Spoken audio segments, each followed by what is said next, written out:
वो लोगों तक नहीं पहुंच पाता है। कारण है कि वहाँ का ना मेरा पार्टी का ना एमपी है ना एमएलए है, जिसके कारण वहाँ के लोगों को हर योजना लाभ नहीं मिल पाती है और काफी मेरा क्षेत्र सुदूर है।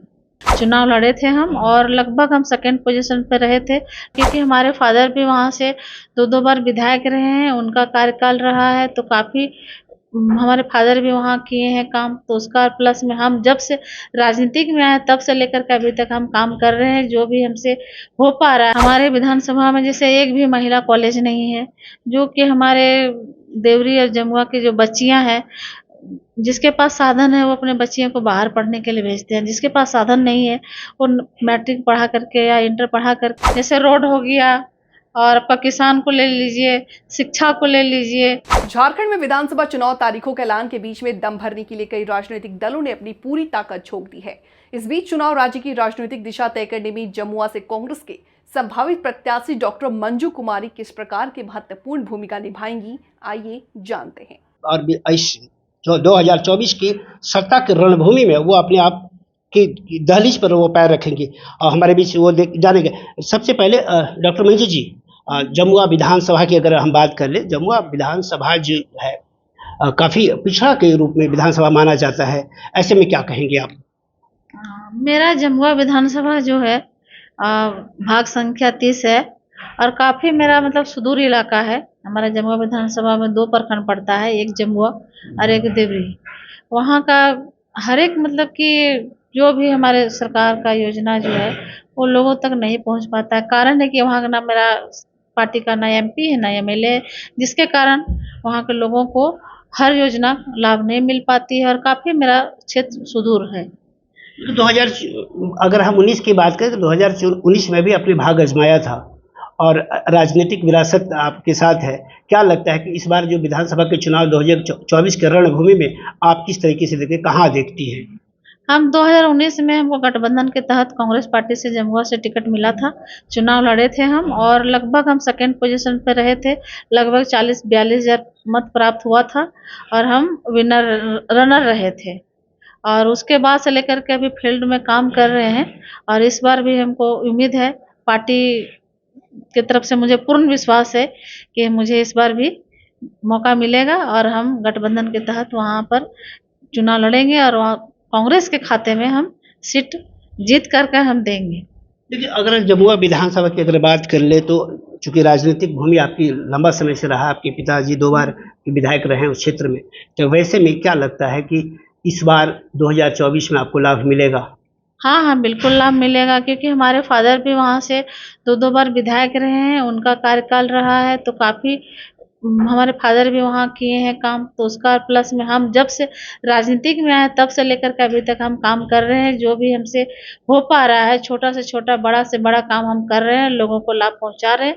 जैसे कि बहुत बड़ा काम तो मेरे से नहीं हो पाएगा क्योंकि अब विधायक नहीं है। जैसे कि हमारा जमुआ विधानसभा में अनुमंडल बनना था जमुआ, जो कि नहीं बन पाया है, बहुत मेरे दुर्भाग्य की बात है। और खोरी महुआ से और 5 किलोमीटर दूर चला गया है, जो काफ़ी दूर होता है। और 2 प्रखंड बनना था, हिरोडी और नवडिया, वो भी अभी तक नहीं बन पाया है। तो ये सब मुद्दा है हमारे क्षेत्र में, मेन मुद्दा। और क्या मुद्दा हो सकता है इस 2024 के चुनाव में? जमुआ की अगर बात करें, नक्सल प्रभावित क्षेत्र से भी आपको गुजरना पड़ता है, पिछड़ा भी क्षेत्र है, सुदूर इलाका भी है, नेटवर्क कनेक्टिविटी भी नहीं है। वैसे में आप जो विधानसभा चुनाव की तैयारी कर रहे हैं, क्या मुद्दे हो सकते हैं? हमारे देखिए विधानसभा में 2 प्रखंड है। हमारे विधानसभा में जैसे एक भी महिला कॉलेज नहीं है, जो कि हमारे देवरी और जमुआ की जो बच्चियां हैं, जिसके पास साधन है वो अपने बच्चियों को बाहर पढ़ने के लिए भेजते हैं, जिसके पास साधन नहीं है वो मैट्रिक पढ़ा करके या इंटर पढ़ा करके अपना उसको शादी ब्याह करके उसको भेज देते हैं। उस तरह से हमारे क्षेत्र में यदि एक महिला कॉलेज हो जाने से ये होगा, फिर प्लस हॉस्पिटल भी नहीं है। आपका एक पिछले मतलब कि 2019 के पहले वहाँ जब डबल इंजन की सरकार थी रघुवर दास के टाइम में, तो हमारे गौशाला वहाँ पर आपका हमारे पूर्व में कृषि मंत्री जी रणधीर प्रसाद सिंह जी थे, तो वहाँ भव्य तरीके से वहाँ उद्घाटन किया गया था, जो अभी तक ठप है गौशाला डेयरी फार्म का। वो चालू हो जाने से वहाँ अगर लोगों को रोजगार मिलेगा और बहुत लोगों को लाभ भी मिलेगा। क्या लगता है कि इस बार आपके चुनाव के मुद्दे क्या होंगे? हमारे मुद्दे रहेंगे जैसे कि हमारे जमुआ में बहुत सारा मुद्दा है, जैसे शिक्षा को ले लीजिए, आपका एजुकेशन से ले लीजिए, फिर स्वास्थ्य से ले लीजिए, इस तरह का मुद्दा बहुत है हमारे क्षेत्र में। डॉक्टर मंजू मैडम, ये आप मुझे बता दें कि इस बार विधानसभा चुनाव में आप किन मुद्दों को लेकर के चुनाव लड़ेंगे, क्या मुद्दे होंगे आपके साथ? आप देख लीजिए, जैसे मेरे जमुआ विधानसभा में बहुत सारे मुद्दा है, जैसे रोड हो गया, और आपका किसान को ले लीजिए, शिक्षा को ले लीजिए, बहुत सारे मुद्दा है जो हम गिना नहीं पाएंगे। वहाँ का जो सिटिंग एमएलए है कोई काम ही नहीं किए, अनगिनत मुद्दे हैं। हमारा जैसे कि क्षेत्र में बहुत सुदूर इलाका है, पानी पीने का लोग नदी से पानी पीते हैं, बोरिंग भी नहीं देते, चापाकल बेच देते हैं। वहाँ के सिटिंग एमएलए 25,000 करके बेचते हैं, इस तरह से चापाकल अपना योजना बेचते हैं। वो जो रोड नहीं बन पाता है, जैसे कि हमारा जो देवरी और जमुआ में बहुत सारा जो हमारे मुस्लिम मोहल्ला है, मुस्लिम गांव है, वहाँ का रोड एकदम दलदल है। वो बोलते हैं हमको मुस्लिम वोट नहीं देता है तो उस गांव में नहीं हम बनाएंगे। तो मान लीजिए वहाँ का सिटिंग एमएलए से पूछना चाहते हैं, विधायक है तो पूरे जमुआ विधानसभा के विधायक है कि सिर्फ अपना पार्टी के विधायक है?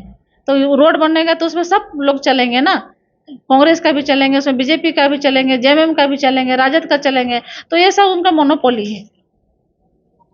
तो डॉक्टर मंजू, जो आज जो संवाद कार्यक्रम है रांची में जो की गई है, और प्रदेश से लेकर के तमाम नेता आज यहाँ अपनी टिकट को लेकर के, लेकिन डॉक्टर मंजू टिकट को लेकर के नहीं बल्कि जमुआ विधानसभा की आवाज़ बनने को लेकर आई है, और वो आवाज़ मांगने आई है कांग्रेस से कि जो जमुआ की जो मुद्दे हैं, जमुआ की जो समस्या है उसको निदान करने के लिए।